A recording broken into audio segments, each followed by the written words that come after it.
Mrs. Hoekstra, coming to you with the very last chapter of our March is Reading Month book, The Mouse and the Motorcycle by Beverly Cleary. This is chapter 13, a subject for a composition. Ralph was a hero in the mouse hole that night. His admiring relatives gathered around, begging to hear the story of his adventures. Ralph could not help bragging a little as he told the story of his travels, beginning with the search of the second-floor rooms, skipping the part about the teacher trapping him under a drinking glass, and ending with Keith's taking the aspirin, and finally falling asleep. "But are you sure it really was an aspirin tablet?" Ralph's mother could always find something to worry about. "Are you sure it wasn't some other kind of pill?" "Keith put it on the bedside table and refused to take it until his mother saw it," explained Ralph. At first his mother and father got pretty excited about the thought he was out of his mind from the fever when he started telling them there was an aspirin on the table. Then, when they saw the pill and could tell from the letters on it that it really was an aspirin, they decided the night clerk must have found it and brought it up. They thought the windows rattled so much they did not hear his knock. "Oh, Ralph, I'm so proud of you," said his mother with a sigh of relief, while his brothers and sisters and cousins stared at him with shining eyes. "Good work, Ralph. I didn't think you could do it," said Uncle Lester heartily. "I feel much better about room service now that we have left an aspirin for a tip," said Ralph's mother. "I feel that at last we have done the right thing." "Our Ralph is growing up," said Aunt Sissy. "Yes, Ralph is growing up," agreed his mother, with a sad note in her voice. "It's hard to believe. It seems only yesterday he was a tiny pink mouse without any hair." Well, naturally, this embarrassed Ralph, but now that his mother had finally admitted he was growing up, he decided to make the most of this moment. "Now can I go down to the first floor by myself?" he asked eagerly. "We'll see," said his mother, looking worried once more. "Nonsense," said Uncle Lester. "Of course he may go. Ralph has shown that he can be a very responsible mouse." "I guess you're right," said Ralph's mother nervously. "Oh boy!" exclaimed Ralph. "Tell us again how you climbed down the vine and the owl nearly got you," begged a cousin. "No, tell us again how the ambulance got stuck in the crack," said another. "No, tell the part about how you got the dog to bark," pleaded a third. The only flaw in the evening for Ralph was the fact that he had not found the motorcycle on his travels through the hotel. Keith slept soundly, and the next morning, although he still had a temperature, Ralph was pleased to see he was feeling much better. "Do you hurt any place?" Mrs. Gridley asked anxiously after she had given her son an aspirin brought by the milkman. "Is your throat sore? Does your stomach ache?" Keith shook his head. "I just feel sort of tired." "He's going to be all right. He must have picked up a bug someplace," said Mrs. Gridley to her husband. "A day in bed with plenty of fluids and he'll be on his feet again." Mr. Gridley nodded. "Do you feel like eating any breakfast?" he asked Keith. "We can order something for you from room service." Keith brightened. "Can I really have something sent up from room service?" he asked, and when his father assured him he could, he slumped back into the pillow. "But I'm not hungry." "Some orange juice would be good for you," suggested his mother. "All right," agreed Keith, and then added, as if he suddenly had an inspiration, "and bacon and toast and jelly." "Your appetite seems to have come back in a hurry," remarked Mr. Gridley, as he picked up the telephone and asked to be connected with room service to order. He thought breakfast for his son. As soon as the adults had gone, Ralph popped out into the room. "Hi," said Keith. "Thanks a lot for the aspirin. It really helped." "That's all right," answered Ralph modestly. "Where did you find it?" Keith was curious to know. "Under a dresser down on the first floor." "The first floor!" Keith could not believe it. How did you manage to get it up here?" Once more Ralph told the story of his night's adventure, skipping the part about the drinking glass, but making it sound as if he had narrowly escaped the horny talons of the owl as he traveled down the vine. Golly, Keith was amazed at Ralph's story. "You know what? You're a pretty smart mouse, and a brave one, too." "It was nothing," said Ralph in an offhand manner. "Nothing? It was plenty. You risked your life." The boy's admiration and gratitude made Ralph feel even prouder of what he had done. "I parked your ambulance out in the hall," he said, wanting Keith to know how responsible he was. "Your folks will probably see it and bring it in when they come back." "That reminds me, you didn't happen to see my motorcycle anyplace, did you?" Keith's question was unexpected. "Well, no, I didn't." Ralph suddenly felt less proud of himself. "But I didn't have much time to look." "Yeah, I know." Keith was sympathetic. "I just wondered." A knock at the door sent Ralph scurrying to the knothole. "Come in," called Keith. Matt entered with a tray. "Here you are, and here is your ambulance. I found it out in the hall," he said as he set the tray across Keith's knees. "Sorry to see you're under the weather." "Thank you. I'll be all right." Keith handed Matt a coin his father had left for a tip. "And thanks for bringing in my ambulance." Matt pocketed the coin. "Thank you," he said. "And, by the way, this doesn't happen to be yours, does it?" He pulled the little motorcycle out of his pocket. Ralph was so excited he almost fell out of the knothole. "Hey!" Keith sat up straight, rocking the orange juice on his tray. "It sure is! Where did you find it?" "In a hamper of linen that had been chewed by mice, or by a mouse. It fell out when the housekeeper was showing us the damage that had been done. I picked it up before anybody noticed."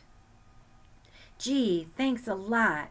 Keith accepted the motorcycle and set it on his tray. "It's my favorite. I didn't like losing it."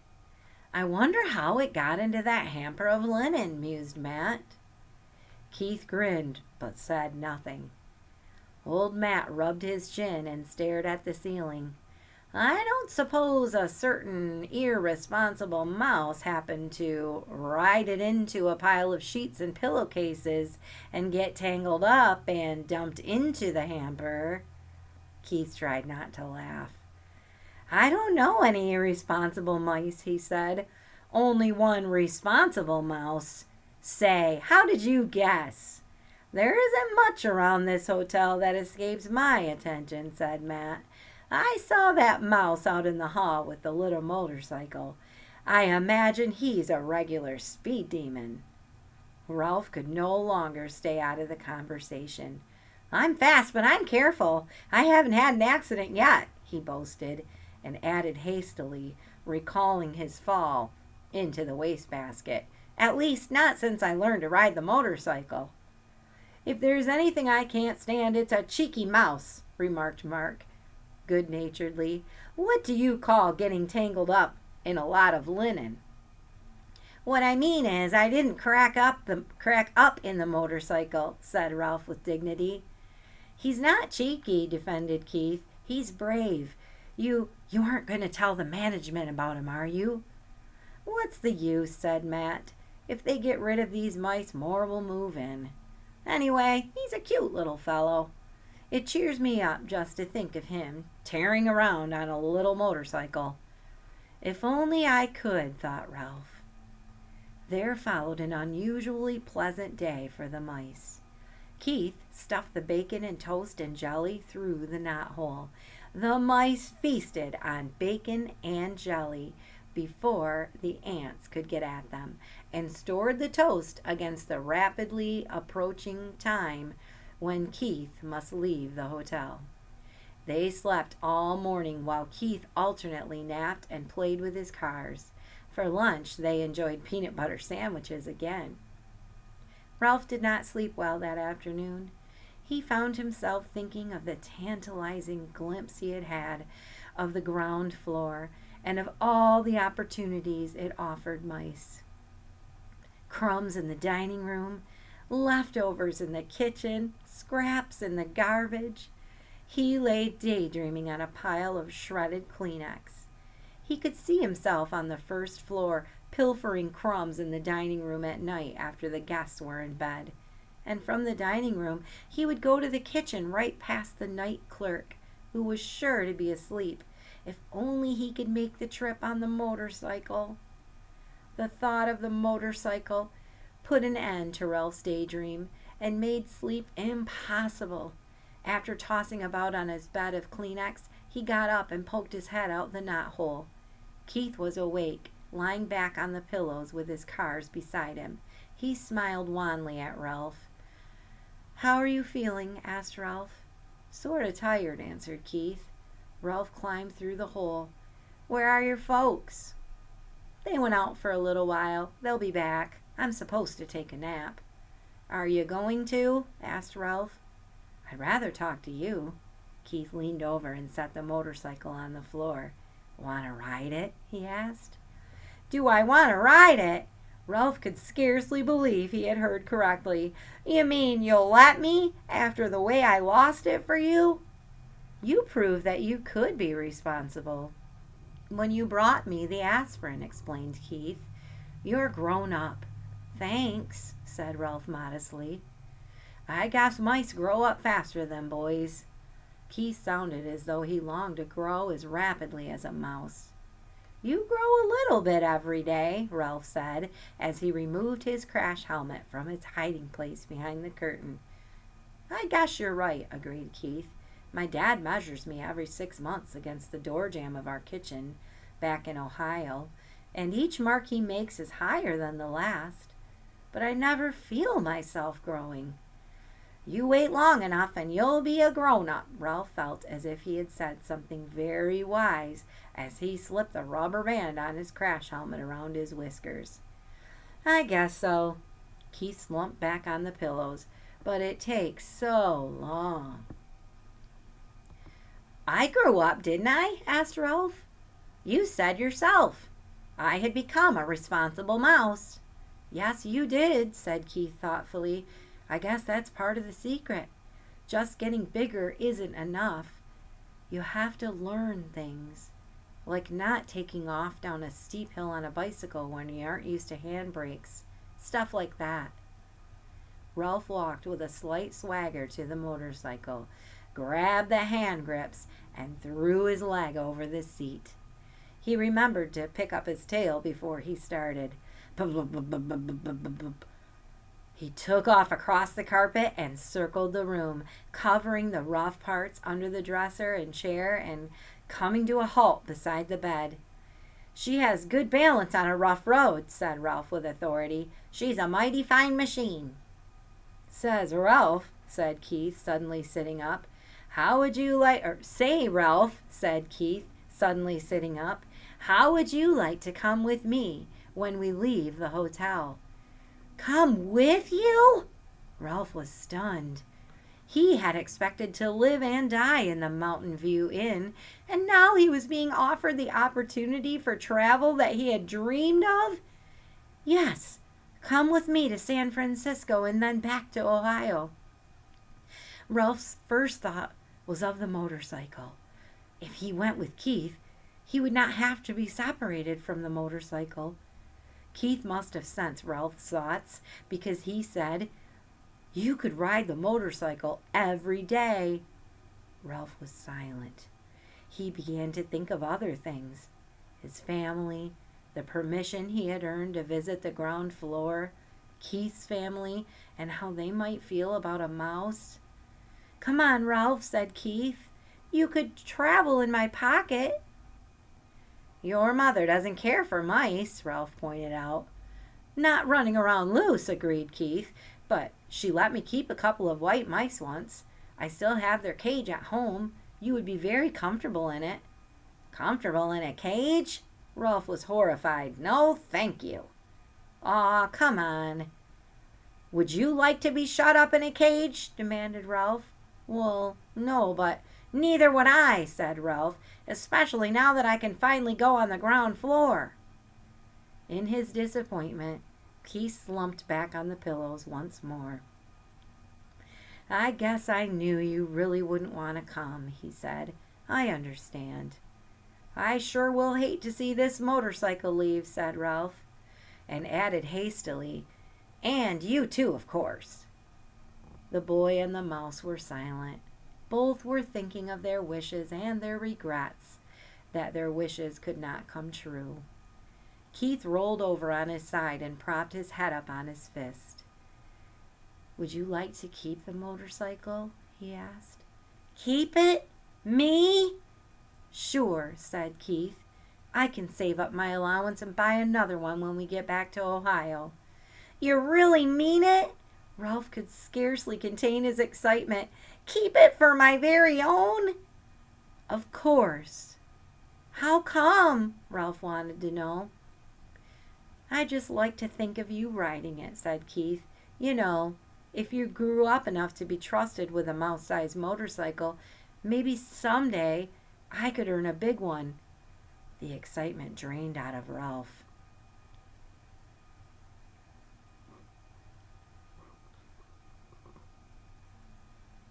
"I can't. I don't have any place to keep it. It's too big to go through the knothole. I couldn't hide it behind the curtain forever because I've heard that after Labor Day, when there aren't many tourists, they take the curtains down to be cleaned." "That is a problem," agreed Keith. "There must be some place in a big hotel like this where you could keep a motorcycle." Ralph sat on the motorcycle, thinking as hard as he could. In the closet? He couldn't get it out when the door was closed. Under the bed? Eventually it would be found. "How about downstairs?" suggested Keith. "I could carry it down for you before we leave. There must be a good hiding place down there someplace." "There's that big old clock my ancestor ran up," said Ralph thoughtfully. "Nobody ever cleans under it, but frankly, I don't care to have it striking over my head." Keith thought a while. "How about the big television set in the lobby?" he asked. "The noise shouldn't bother you because you would only go under it at night when everyone was asleep." "Yes!" Ralph was excited. "That's a perfect garage. I saw it when I got the aspirin. The legs are just high enough for a motorcycle, but not quite high enough for a vacuum cleaner attachment." "Then it's settled," said Keith. Then added rather sternly, Ralph thought, "But first you must ask your mother." Ralph dismounted and ran to the knothole. He was gone several minutes before he returned to announce in triumph, "She says I can keep the motorcycle if I promise to drive carefully and wear my crash helmet every single time I ride it." "Swell," said Keith, just as excited as Ralph. "When we check out, I'll hide it for you while my folks are busy paying the bill." "I can't thank you enough." Ralph fastened his crash helmet once more. "I never thought I would have a motorcycle of my very own." Keith lay back on the pillow and smiled at the mouse mounting the motorcycle. It will be fun thinking of you riding around that big old lobby when I'm back in Ohio this winter going to school. And when the teacher asks us to write a composition about our summer vacation, I can write about meeting a brave mouse named Ralph who rode a little motorcycle. I'll tell about your bringing the aspirin, except I'll have to call it a pill because I can't spell aspirin. Of course, the teacher won't believe it, but she'll probably say I show imagination. Ralph felt proud to think he was going to be written about in a composition in far-off Ohio. He grabbed his tail, gunned the motor, and took off, heading for the threadbare part of the carpet that made such a good speedway. Round and round he sped, faster and faster, until his whiskers blew back and he was filled with the joy of speed. He longed to wave to Keith, but he realized a good driver must keep both paws on the hand grips. He glanced up and noticed that Keith's eyes were closed. The boy had fallen asleep with a smile on his face. Ralph dragged his heels to brake the motorcycle. Quietly, he parked it beside the bed, and quietly he removed his crash helmet and hid it behind the curtain. He did not want to disturb the sleeping boy. Ralph could not wait to ride the motorcycle, or Ralph could wait to ride the motorcycle. It was his to keep. The end. I hope you enjoyed our story. Thank you so much for participating in our March is Reading Month book, Read Aloud. Have a great day, everybody, or night, depending on when you're reading this.